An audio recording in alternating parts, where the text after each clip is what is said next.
மகாகவி சுப்பிரமணிய பாரதியாரின் நினைவு நாள் புதுச்சேரி அரசு சார்பில் அனுசரிக்கப்பட்டது. இதையொட்டி பாரதி பூங்காவில் அமைந்துள்ள அவரது திருவுருவச் சிலைக்கு துணைநிலை ஆளுநர் கைலாஷ்நாதன், முதலமைச்சர் ரங்கசாமி, சட்டப்பேரவைத் தலைவர் செல்வம், பொதுப்பணித்துறை அமைச்சர் லட்சுமி நாராயணன், குடிமைப்பொருள் வழங்கல் மற்றும் நுகர்வோர் விவகாரங்கள் துறை அமைச்சர் திருமுருகன், சட்டமன்ற உறுப்பினர்கள் சாய் சரவணகுமார், ரமேஷ், பாஸ்கர் என்கின்ற தட்சிணாமூர்த்தி, அரசு செயலர் முகமது ஹசன் ஆகியோர் மாலை அணிவித்து மரியாதை செலுத்தினர்.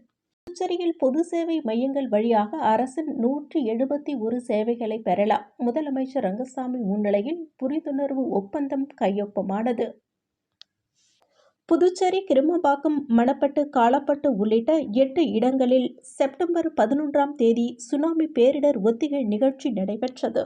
மீன்வளம் மற்றும் மீனவர் நலத்துறை சார்பில் வீராம்பட்டினம் பகுதியில் ரூபாய் 1,80,00,000 செலவில் புதிய பெட்ரோல் பங்க் அமைக்கப்பட்டு அதன் திறப்பு விழா நடைபெற்றது.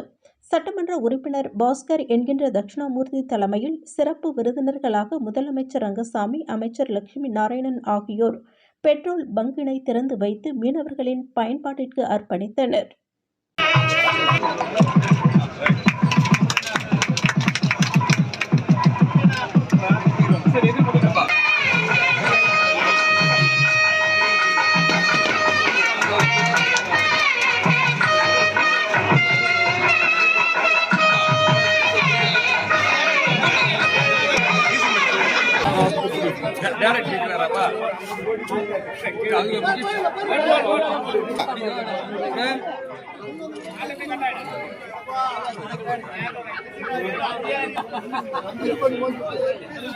புதுச்சேரி அரசு நலவழித்துறை சார்பில் தேசிய கொசு மற்றும் பூச்சிகளால் பரவும் நோய் தடுப்பு திட்ட அலுவலகம் மற்றும் காலப்பட்டு அரசு சுகாதாரம் மற்றும் நல்வாழ்வு மைய ஒருங்கிணைப்புடன் பிள்ளைச்சாவடி வரதன் அரசு நடுநிலைப் பள்ளியில் பயிலும் மாணவ மாணவிகள் பங்கு பெற்ற டெங்கு விழிப்புணர்வு நடைபாதை பேரணி நடைபெற்றது.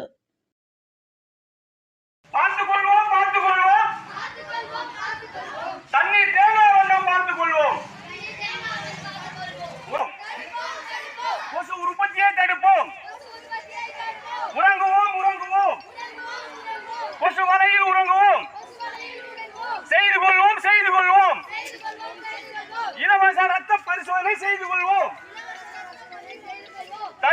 தடுப்போம். கொசு உற்பத்தியை தடுப்போம். ஒழிப்போம். டெங்குவை ஒழிப்போம். வில்லியனூர் தொகுதி தமிழக வெற்றி கழக இளைஞரணி தலைவர் சுகுமாரன் பிறந்தநாள் விழாவை முன்னிட்டு பொதுமக்களுக்கு நலத்திட்ட உதவிகள் வழங்கப்பட்டது.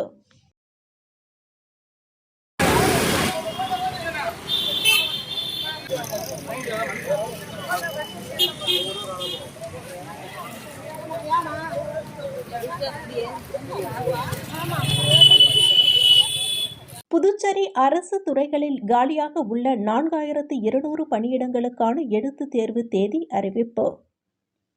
பாமகவில் இருந்து அன்புமணி நீக்கம். பாமகவின் செயல் தலைவர் பதவியில் இருந்தும் அடிப்படை உறுப்பினர் பொறுப்பில் இருந்தும் அன்புமணியை நீக்கம் செய்து உத்தரவிட்டார் ராமதாஸ்.